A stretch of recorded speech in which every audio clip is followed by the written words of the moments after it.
नमस्कार। सुनो कहानी श्रृंखला के अंतर्गत प्रस्तुत है रूसी साहित्यकार अंतोन चेखव की लिखी कहानी शत्रु। सितंबर की एक अंधेरी रात थी।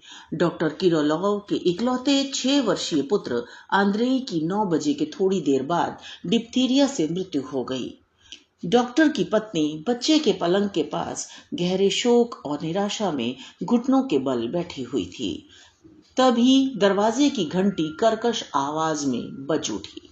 घर के नौकर सुबह ही घर से बाहर भेज दिए गए थे, क्योंकि डिप्थीरिया छूत से फैलने वाला रोग है। किरिलोव ने कमीज पहनी हुई थी। उसके कोट के बटन खुले थे। उसका चेहरा गीला और उसके बिन पूछे हाथ कार्बोलिक से झुलसे हुए थे। वह जैसे ही दरवाजा खोलने चल दिया, ड्योढ़ी के अंधेरे में डॉक्टर को आगंतुक का जो रूप दिखा वह था औसत कद, सफेद गुलूबंद, बड़ा और इतना पीला पड़ा हुआ चेहरा कि लगता था जैसे कमरे में उससे रोशनी आ गई हो। क्या डॉक्टर साहब घर पर हैं? आगंतुक के स्वर में जल्दी थी। हाँ, आप क्या चाहते हैं? किरिलोव ने उत्तर दिया। ओह, आपसे मिलकर खुशी हुई। आगंतुक ने प्रसन्न होकर अंधेरे में डॉक्टर का हाथ टटोला और उसे पा लेने पर अपने दोनों हाथों से जोर से दबाकर कहा, बेहद खुशी हुई। हम लोग पहले मिल चुके हैं। मेरा नाम अबोगिन है। गर्मियों में गुचुनेव परिवार में आपसे मिलने का सौभाग्य हुआ था। आपको घर पर पाकर मुझे खुशी हुई। भगवान के लिए मुझ पर कृपा करें और फौरन मेरे साथ चले। मैं आपसे प्रार्थना करता हूँ। मेरी पत्नी बेहद बीमार है। मैं गाड़ी लाया हूँ। आगंतुक की आवाज और उसके हाव भाव से लग रहा था कि वह बेहद घबराया हुआ है।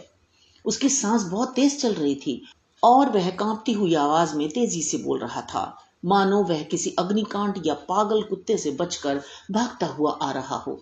उसकी बात में साफ दिली झलक रही थी और वह किसी सहमे हुए बच्चे जैसा लग रहा था। वह छोटे छोटे अधूरे वाक्य बोल रहा था और बहुत ही ऐसी फालतू बातें कर रहा था जिनका मामले से कोई लेना देना नहीं था।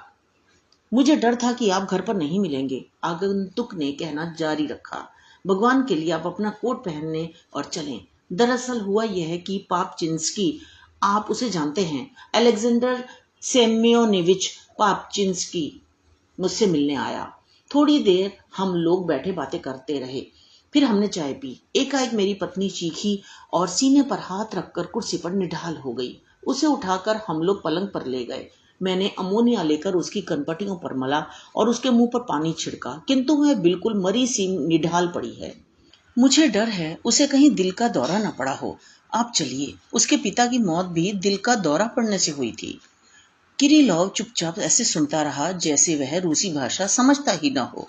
जब आगंतुक अबोगिन ने फिर पापचिंस्की और अपनी पत्नी के पिता का जिक्र किया और अंधेरे में दोबारा उसका हाथ ढूंढना शुरू किया, तब उसने सिर उठाया और उदासीन भाव से हर शब्द पर बल देता हुआ बोला, मुझे खेद है कि मैं आपके घर नहीं जा सकूंगा। 5 मिनट पहले मेरे बेटे की मौत हो गई है। अरे नहीं, पीछे हटते हुए अबोगिन फुसफुसाया। अरे नहीं, पीछे हटते हुए अबोगिन फुसफुसाया। हे भगवान, मैं कैसे गलत मौके पर आया हूँ। कैसा अभागा दिन है ये कितनी अजीब बात है। ये कैसा संयोग है। कौन सोच सकता था। उसने दरवाजे का हत्था पकड़ लिया। वह समझ नहीं पा रहा था कि वह डॉक्टर की मिन्नत करे या लौट जाए।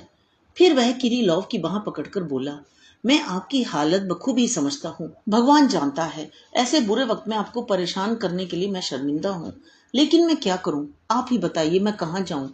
इस जगह आपके अलावा कोई डॉक्टर नहीं है। भगवान के लिए आप मेरे साथ चलिए। वहां चुप्पी छा गई। किरिलोव अबोगिन की ओर पीठ फेर कर 1 मिनट तक चुपचाप खड़ा रहा। फिर वह धीरे धीरे ड्योढ़ी से बैठक में चला गया। उसकी चाल यंत्रवत और अनिश्चित थी। बैठक में अनजले लैंपशेड की झालर सीधी करने और मेज पर पड़ी एक मोटी किताब के पन्ने उलटने के उसके खोए खोए अंदाज से लग रहा था कि उस समय उसका न कोई इरादा था, न उसकी कोई इच्छा थी और न ही वह कुछ सोच पा रहा था। वह शायद यह भी भूल गया था कि बाहर ड्योढ़ी में कोई अजनबी खड़ा है। कमरे के सन्नाटे और धुंधलके में उसकी विमूढ़ता और मुखर हो उठी थी। बैठक से कमरे की ओर बढ़ते हुए उसने अपना दाहिना पैर जरूरत से ज्यादा ऊंचा उठा लिया और फिर दरवाजे की चौखट ढूंढने लगा। उसकी आकृति से एक तरह का भौचक्कापन झलक रहा था, जैसे वह किसी अनजाने मकान में भटक गया हो। रोशनी की एक चौड़ी पट्टी कमरे की एक दीवार और किताबों की अलमारियों पर पड़ रही थी। वह रोशनी ईथर और कार्बोलिक की तीखी और भारी गंध के साथ सोने वाले उस कमरे से आ रही थी जिसका दरवाजा थोड़ा सा खुला हुआ था। डॉक्टर मेज के पास वाली कुर्सी में जा धंसा। थोड़ी देर वह रोशनी में पड़ी किताबों को उनींदा सा घूरता रहा, फिर उठकर सोने वाले कमरे में चला गया। कमरे में मौत का सा सन्नाटा था। यहाँ की हर छोटी चीज उस तूफान का सबूत दे रही थी जो हाल ही में यहाँ से गुजरा था। यहाँ पूर्ण निस्तब्धता थी। बक्सों, बोतलों और मर्तबानों से भरी तिपाई पर एक मोमबत्ती जल रही थी और अलमारी पर एक बड़ा लैंप जल रहा था। ये दोनों पूरे कमरे को रोशन कर रहे थे। खिड़की के पास पड़े पलंग पर एक बच्चा लेटा था जिसकी आंखें खुली थी और चेहरे पर अचरज का भाव था। वह हिलडुल नहीं रहा था, किंतु उसकी खुली आंखें हर पल काली पड़कर उसके माथे में ही गहरी धंसती जा रही थी। उसकी माँ उसकी देह पर हाथ रखे बिस्तर में मुंह छिपाए पलंग के पास झुकी बैठी थी। वह पलंग से पूरी तरह चिपटी हुई थी। डॉक्टर मातम में झुकी बैठी अपनी पत्नी की बगल में आ खड़ा हुआ। पतलून की जेबों में हाथ डालकर और अपना सिर एक ओर झुकाकर वह अपने बेटे की ओर ताकने लगा। उसका चेहरा भावहीन था। केवल उसकी दाढ़ी पर चमक रही बूंदें ही इस बात की गवाही दे रही थी कि वह अभी रोया है। कमरे की उदास निस्तब्धता में भी एक अजीब सौंदर्य था जो केवल संगीत द्वारा ही अभिव्यक्त किया जा सकता है। किरिलोव और उनकी पत्नी चुप थे, वे रोए नहीं। इस बच्चे के गुजर जाने के साथ उनका संतान पाने का स्वप्न भी वैसे ही विदा हो चुका था जैसे अपने समय से उनका यौवन विदा हो गया था। डॉक्टर की उम्र 44 साल थी। उसके बाल अभी से पक गए थे और वह बूढ़ा लगता था। उसकी मुरझाई हुई पत्नी 35 वर्ष की थी। आंद्रेई उनकी एकमात्र संतान थी। अपनी पत्नी के विपरीत डॉक्टर एक ऐसा व्यक्ति था जो मानसिक कष्ट के समय कुछ कर डालने की जरूरत महसूस करता था। कुछ मिनट अपनी पत्नी के पास खड़े रहने के बाद वह सोने वाले कमरे से बाहर आ गया। अपना दाहिना पैर उसी तरह जरूरत से ज्यादा उठाते हुए वह एक छोटे कमरे में गया जहां एक बड़ा सोफा पड़ा था। वहां से होता हुआ वह रसोई में गया। रसोई और अलाव घर के पास टहलते हुए वह झुककर एक छोटे से दरवाजे में घुसा और ड्योढ़ी में निकल आया। यहाँ उसका सामना गुलूबंद पहने और फीके चेहरे वाले उस व्यक्ति से दोबारा हो गया। आखिर आप आ गए। दरवाजे के हत्थे पर हाथ रखते हुए अबोगिन ने लंबी सांस लेकर कहा, भगवान के लिए चलिए। डॉक्टर चौंक गया। उसने अबोगिन की ओर देखा और उसे याद आ गया। फिर जैसे इस दुनिया में लौटते हुए उसने कहा, अजीब बात है। अपने गुलूबंद पर हाथ रखकर मिन्नत भरी आवाज में अबोगिन बोला, डॉक्टर साहब, मैं आपकी हालत अच्छी तरह समझ रहा हूँ। मैं पत्थर दिल आदमी नहीं हूँ। मुझे आपसे पूरी हमदर्दी है, पर मैं आपसे अपने लिए प्रार्थना नहीं कर रहा हूँ। वह मेरी पत्नी मर रही है। यदि आपने उसकी वह हृदय विदारक चीख सुनी होती, उसका वह जर्द चेहरा देखा होता, तो आप मेरे इस अनुनय विनय को समझ सकते। हे ईश्वर, मुझे लगा कि आप कपड़े पहनने गए हैं। डॉक्टर साहब, समय बहुत कीमती है। मैं हाथ जोड़ता हूँ, आप मेरे साथ चलिए। किंतु बैठक की ओर बढ़ते हुए डॉक्टर ने एक एक शब्द पर बल देते हुए दोबारा कहा, मैं आपके साथ नहीं जा सकता। अबोगिन उसके पीछे पीछे गया और उसने डॉक्टर की बाह पकड़ ली। मैं समझ रहा हूं कि आप सचमुच बहुत दुखी हैं, लेकिन मैं मामूली दांत दर्द के इलाज या किसी रोग के लक्षण पूछने मात्र के लिए तो आपसे चलने की जिद नहीं कर रहा। वह याचना भरी आवाज में बोला, मैं आपसे एक इंसान का जीवन बचाने के लिए कह रहा हूँ। यह जीवन व्यक्तिगत शोक के ऊपर है। डॉक्टर साहब, आप मेरे साथ चलिए। मानवता के नाम पर मैं आपसे बहादुरी दिखाने और धीरज रखने की प्रार्थना कर रहा हूँ। मानवता? यह एक दुधारी तलवार है, किरिलोव ने झुंझलाकर कहा। इसी मानवता के नाम पर मैं आपसे कहता हूँ कि आप मुझे मत ले जाइए। यह सचमुच अजीब बात है। यह मेरे लिए खड़ा होना भी मुश्किल हो रहा है और आप हैं कि मुझे मानवता शब्द से धमका रहे हैं। इस समय मैं कोई भी काम करने के काबिल नहीं हूँ। मैं किसी भी तरह आपके साथ चलने के लिए राजी नहीं। दूसरी बात, यहाँ और कोई नहीं है जिसे मैं अपनी पत्नी के पास छोड़कर जा सकूं। नहीं नहीं। किरिलोव एक कदम पीछे हट गया और हाथ हिलाते हुए इनकार करने लगा। आप मुझे जाने को न कहें। फिर एकाएक वह घबरा कर बोला, मुझे क्षमा करें, आचरण संहिता के 13वें खंड के मुताबिक मैं आपके साथ जाने को बाध्य हूँ। आपको हक है, आप मेरे कोट का कॉलर पकड़कर मुझे घसीट कर ले जाएं। अच्छी बात है, आप बेशक यही करें, लेकिन अभी मैं कोई भी काम करने के काबिल नहीं हूं। मैं अभी बोल भी नहीं पा रहा, मुझे क्षमा करें। डॉक्टर साहब, आप ऐसा न कहें, उसकी बाह न छोड़ते हुए अबोगिन ने कहा। मुझे आपके 13वें खंड से क्या लेना देना? आपकी इच्छा के खिलाफ अपने साथ चलने के लिए आपको मजबूर करने का मुझे कोई अधिकार नहीं। अगर आप चलने को राजी हैं तो ठीक, अगर नहीं तो मजबूरी में मैं आपसे दिल से विनती करता हूं। एक युवती मर रही है, आप कहते हैं कि आपके बेटे की अभी अभी मौत हुई है। ऐसी स्थिति में तो आपको मेरी तकलीफ और भी ज्यादा समझनी चाहिए।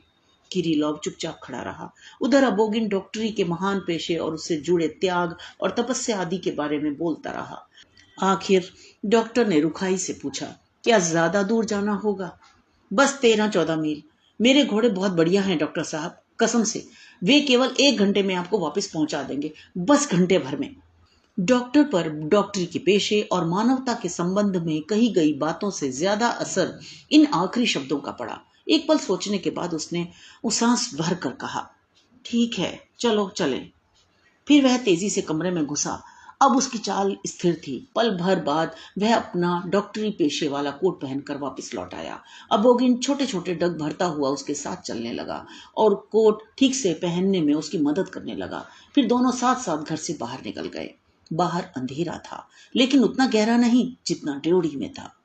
आप यकीन मानिए, आपकी उदारता की कद्र करना मैं जानता हूँ। गाड़ी में डॉक्टर को बैठाते हुए वह बोला, लुका भाई, तुम जितनी तेजी से हाँक सकते हो हाँको, भगवान के लिए जल्दी करो। कोचवान ने घोड़े सर पर दौड़ा दिए। पूरे रास्ते किरीलोव और अबोगिन चुप रहे। अबोगिन केवल एक गहरी सांस लेकर बुदबुदाया, कैसी विकट और दारुण परिस्थिति है। जो अपने करीबी हैं उन पर इतना प्रेम कभी नहीं उमड़ता जितना तब जब उन्हें खो देने का डर पैदा हो जाता है। जब नदी पार करने के लिए गाड़ी धीमी हुई, किरीलोव एकाएक चौंक पड़ा। लगा जैसे पानी के छपछप की आवाज सुनकर वह दूर कहीं से वापस आ गया हो। वह अपनी जगह हिलने डुलने लगा। फिर वह उदास स्वर में बोला, देखो, मुझे जाने दो, मैं बाद में आ जाऊंगा। मैं केवल अपने सहायक को अपनी पत्नी के पास भेजना चाहता हूँ। वह इस समय बिल्कुल अकेली रह गई है। दूसरी ओर गाड़ी जैसे जैसे अपने मुकाम पर पहुंच रही थी, अबोगिन और अधिक धैर्यहीन होता जा रहा था। कभी वह उठ जाता, कभी बैठता, कभी चौंक कर उछल पड़ता, तो कभी कोचवान के कंधे के ऊपर से आगे ताकता। अंत में गाड़ी जब धारीदार किरमिच के पर्दे से सजे ओसारे में जाकर रुकी, उसने जल्दी और जोर से सांस लेते हुए दूसरी मंजिल की खिड़कियों की ओर देखा, जिनसे रोशनी आ रही थी। यदि कुछ हो गया तो मैं सह नहीं पाऊंगा, अबोगिन ने डॉक्टर के साथ ड्योढ़ी की ओर बढ़ते हुए घबराहट में हाथ मलते हुए कहा। लेकिन परेशानी वाली कोई आवाज नहीं आ रही, इसलिए अब तक सब ठीक ही होगा। सन्नाटे में कुछ सुन पाने के लिए कान लगाए हुए वह बोला। ड्योढ़ी में भी बोलने की कोई आवाज सुनाई नहीं पड़ रही थी और समूचा घर तेज रोशनी के बावजूद सोया हुआ सा लग रहा था। सीढ़ियां चढ़ते हुए उसने कहा, न तो कोई आवाज आ रही है, न कोई दिखाई पड़ रहा है, कहीं कोई हलचल भी नहीं है। भगवान करे। वे दोनों ड्योढ़ी से होते हुए हॉल में पहुंचे, जहां एक काला पियानो रखा हुआ था और छत से फानूस लटक रहा था। यहां से अबोगिन डॉक्टर को एक छोटे दीवान खाने में ले गया, जो आरामदेह और आकर्षक ढंग से सजा हुआ था और जिसमें गुलाबी कांति सी झिलमिला रही थी। डॉक्टर साहब, आप यहाँ बैठें और इंतजार करें, अबोगिन ने कहा। मैं अभी आता हूँ, जरा जाकर देख लूं और बता दूं कि आप आ गए हैं। चारों ओर शांति थी। दूर किसी कमरे की बैठक में किसी ने आह भरी, किसी अलमारी के शीशे का दरवाजा झनझनाया और फिर सन्नाटा छा गया। लगभग 5 मिनट के बाद किरीलोव ने हाथों की ओर निहारना छोड़कर उस द्वार की ओर देखा जिससे अबोगिन भीतर गया था। अबोगिन दरवाजे के पास खड़ा था, पर वह अबोगिन नहीं लग रहा था जो कमरे के भीतर गया था। उसके चेहरे पर स्याह परछाइयां तैर रही थीं। अब उसकी छवि पहले जैसी साफ नहीं लग रही थी। उसके चेहरे पर विरक्ति के भाव सा कुछ आ गया था। पता नहीं वह डर गया था या शारीरिक कष्ट। उसकी नाक, मूछें और उसका सारा चेहरा फड़क रहा था, जैसे ये सारी चीजें उसके चेहरे से फूटकर अलग निकल पड़ना चाहती हूँ। उसकी आंखों में पीड़ा भरी हुई थी और वह मानसिक रूप से उद्वेलित लग रहा था। लंबे और भारी डग भरता हुआ वह दीवान खाने के बीच आ खड़ा हुआ। फिर वह आगे बढ़कर मुट्ठियां बांधते हुए कराहने लगा, वह मुझे दगा दे गई डॉक्टर। फिर दगा पर बल देते हुए वह चीखा, मुझे छोड़ गई, वह दगा दे गई। यह सब झूठ क्यों? हे ईश्वर, यह घटिया फरेब भरी चालबाजी क्यों? यह शैतानियत भरा धोखे का जाल क्यों? मैंने उसका क्या बिगाड़ा था? आखिर वह मुझे क्यों छोड़ गई? डॉक्टर के उदासीन चेहरे पर जिज्ञासा की झलक उभर आई। वह उठ खड़ा हुआ और उसने अबोगिन से पूछा, पर मरीज कहाँ है? मरीज? मरीज? हंसता रोता और मुट्ठियां हिलाता हुआ अबोगिन चिल्लाया, वह मरीज नहीं, पापिन है। इतना कमीनापन, इतना ओछापन! शैतान भी ऐसी घिनौनी हरकत नहीं करता। उसने मुझे यहां से भेज दिया। क्यों? ताकि वह उस दलाल, उस भांड के साथ भाग जाए। हे ईश्वर, इससे तो अच्छा था वह मर जाती। यह बेवफाई मैं नहीं सह सकूंगा, बिल्कुल नहीं। यह सुनते ही डॉक्टर तनकर खड़ा हो गया। उसने आंसुओं से भरी अपनी आंखें झपकाईं। उसकी नुकीली दाढ़ी भी जबड़ों के साथ साथ दाएं बाएं हिल रही थी। वह भौचक्का होकर बोला, क्षमा करें, इसका क्या मतलब है? मेरा बच्चा कुछ देर पहले मर गया है। मेरी पत्नी मातम में है और शोक से मरी जा रही है। इस समय वह घर में अकेली है। मैं खुद भी बड़ी मुश्किल से खड़ा हो पा रहा हूँ। 3 रातों से मैं सोया नहीं हूँ। और मैं क्या ऐसी भद्दी नौटंकी में शामिल होने के लिए यहाँ बुलाया गया हूँ? मेरी तो कुछ समझ में नहीं आ रहा। अबोगिन ने एक मुट्ठी खोली और एक मुड़ा तोड़ा सा पुर्जा फर्श पर डालकर उसे कुचल दिया, मानो वह कोई कीड़ा हो जिसे वह नष्ट कर डालना चाहता था। अपने चेहरे के सामने मुट्ठी हिलाते हुए दांत भींचकर वह बोला, और मैं कुछ समझा ही नहीं, कुछ ध्यान ही नहीं दिया। वह रोज मेरे यहाँ आता था। इस बात पर गौर नहीं किया, यह भी नहीं सोचा कि आज वह मेरे घर बग्घी में आया था। बग्घी में क्यों? मैं अंधा और मूर्ख था जिसने इसके बारे में सोचा ही नहीं। अंधा और मूर्ख! उसके चेहरे से लग रहा था जैसे किसी ने उसके पैरों को कुचल दिया हो। डॉक्टर फिर बड़बड़ाया, मेरी समझ में नहीं आता कि इस सब का मतलब क्या है। यह तो किसी इंसान की बेइज्जती करना हुआ, इंसान के दुख और वेदना का उपहास करना हुआ। यह बिल्कुल नामुमकिन बात है, यह भद्दा मजाक है। मैंने अपनी जिंदगी में ऐसी बात कभी नहीं सुनी। उस व्यक्ति की तरह जो अब समझ गया है कि उसका घोर अपमान किया गया है। डॉक्टर ने अपने कंधे उचकाए और बेबसी में हाथ फैला दिए, बोलने या कुछ भी कर सकने में असमर्थ। वह फिर आराम कुर्सी में धंस गया। तो तुम अब मुझसे प्रेम नहीं करती, किसी दूसरे से प्रेम करती हो? ठीक है, पर यह धोखा क्यों? यह ओछी दगाबाजी क्यों?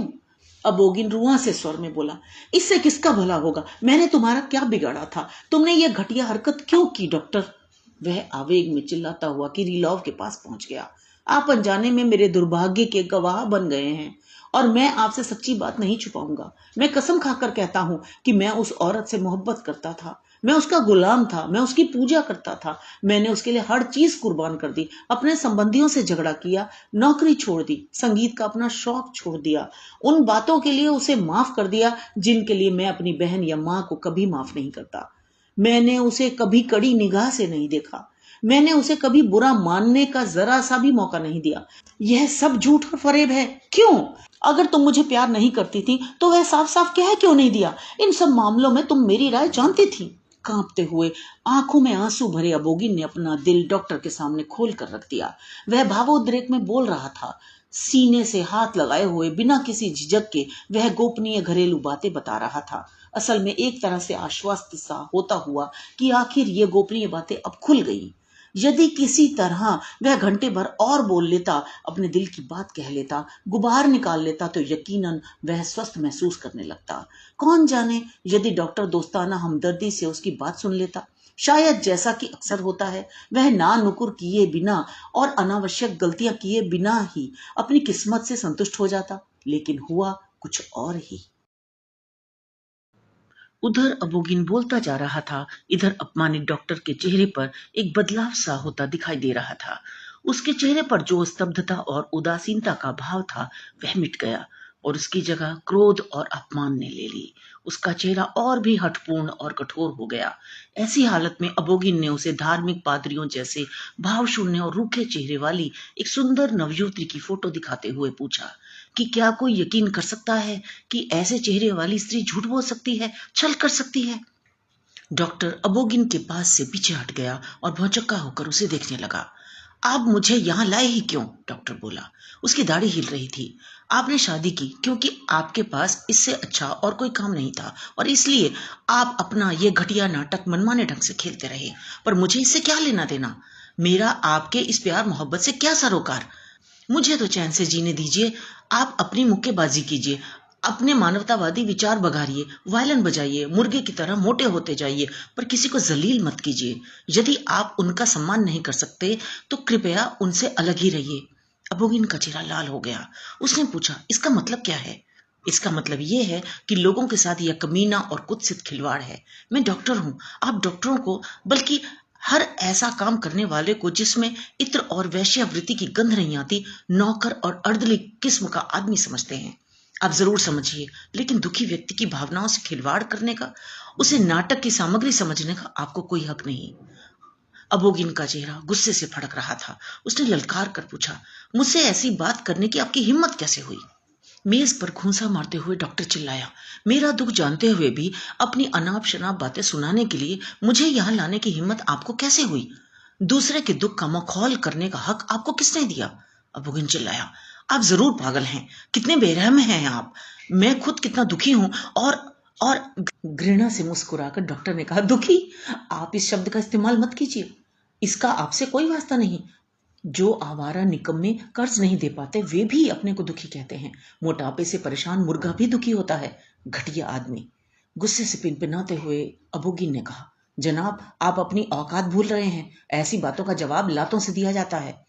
अबोगिन ने जल्दी से अंदर की जेब टटोल कर उसमें नोटों की एक गड्डी निकाली और उसमें से 2 नोट निकालकर मेज पर पटक दिए। नथुने फड़काते हुए उसने हिकारत से कहा, यह रही आपकी फीस। आपके दाम अदा हो गए।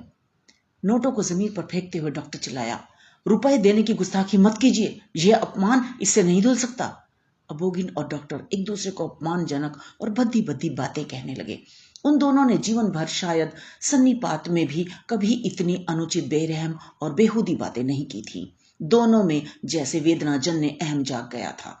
जो दुखी होते हैं उनका अहम बहुत बढ़ जाता है। वे क्रोधी, निशंस और अन्यायी हो जाते हैं। वे एक दूसरे को समझने में मूर्खों से भी ज्यादा असमर्थ होते हैं। दुर्भाग्य लोगों को मिलाने की जगह अलग करता है। प्राय यह समझा जाता है कि एक ही तरह का दुख पड़ने पर लोग एक दूसरे के नजदीक आ जाते होंगे, लेकिन हकीकत यह है कि ऐसे लोग अपेक्षाकृत संतुष्ट लोगों से बहुत ज्यादा निशंस और अन्यायी साबित होते हैं। डॉक्टर चिल्लाया, मेहरबानी करके मुझे मेरे घर पहुंचा दीजिए। गुस्से से उसका दम फूल रहा था। अबोगिन ने जोर से घंटी बजाई। जब उसकी पुकार पर भी कोई नहीं आया तो गुस्से में उसने घंटी फर्श पर फेंक दी। कालीन पर एक हल्की खोखली आह सी भरती हुई घंटी खामोश हो गई। तब एक नौकर आया। घूंसा ताने अबोगिन जोर से चीखा, कहां मर गया था तू? बेड़ा गर्क हो तेरा। तू अभी था कहां? जा इस आदमी के लिए गाड़ी लाने को कह और मेरे लिए बग्घी निकलवा। जैसे ही नौकर जाने के लिए मुड़ा, अबोगिन फिर चिल्लाया, ठहर, कल से इस घर में एक भी गद्दार दगाबाज नहीं रहेगा। सब निकल जाएं, दफा हो जाएं यहां से। मैं नए नौकर रख लूंगा, बेईमान कहीं के। गाड़ियों के लिए प्रतीक्षा करते समय डॉक्टर और अबोगिन खामोश रहे। नाजुक सुरुचि का भाव अबोगिन के चेहरे पर फिर लौट आया था। बड़े सभ्य तरीके से वह अपना सिर हिलाता हुआ, कुछ योजना सी बनाता हुआ कमरे में टहलता रहा। उसका गुस्सा भी शांत नहीं हुआ था, पर वह ऐसा जाहिर करने का प्रयास कर रहा था जैसे कमरे में शत्रु की मौजूदगी की ओर उसका ध्यान भी न गया हो। उधर डॉक्टर एक हाथ से मेज पकड़े हुए स्थिर खड़ा अबोगिन की ओर हिकारत से देख रहा था, गोया वह उसका शत्रु हो। कुछ देर बाद जब डॉक्टर गाड़ी में बैठा अपने घर जा रहा था, उसकी आंखों में तब भी वही घृणा भाव कायम था। घंटे भर पहले जितना अंधेरा था अब वह ज्यादा बढ़ गया था। दूज का लाल चांद पहाड़ी के पीछे छिप गया था और उसकी रखवाली करने वाले बादल सितारों के आसपास काले धब्बों की तरह पड़े थे। पीछे से सड़क पर पहियों की आवाज सुनाई दी और बग्घी की लाल रंग की लालटेनों की चमक डॉक्टर की गाड़ी के आगे आ गई। वह अबोगिन था जो प्रतिवाद करने, झगड़ा करने पर उतारू था। पूरे रास्ते डॉक्टर अपनी शोकाकुल पत्नी और अपने मृत पुत्र आंद्रेई के बारे में नहीं, बल्कि अबोगिन और उस घर में रहने वालों के बारे में सोचता रहा जिसे वह अभी छोड़कर आया था। उसके विचार निरशंस और अन्यायपूर्ण थे। उसने मन ही मन अबोगिन, उसकी बीवी पापचिंस्की और सुगंधित गुलाबी उषा में रहने वाले सभी लोगों पर क्षोभ प्रकट किया और रास्ते भर बराबर इन लोगों के लिए नफरत और हिकारत की बातें सोचता रहा, यहां तक कि उसके दिल में दर्द होने लगा और ऐसे लोगों के प्रति ऐसा ही दृष्टिकोण उसके जहन में स्थिर हो गया। वक्त गुजरेगा और किरीलोव का दुख भी गुजर जाएगा, किंतु यह अन्यायपूर्ण दृष्टिकोण डॉक्टर के साथ हमेशा रहेगा, जीवन भर, उसकी मृत्यु के दिन तक।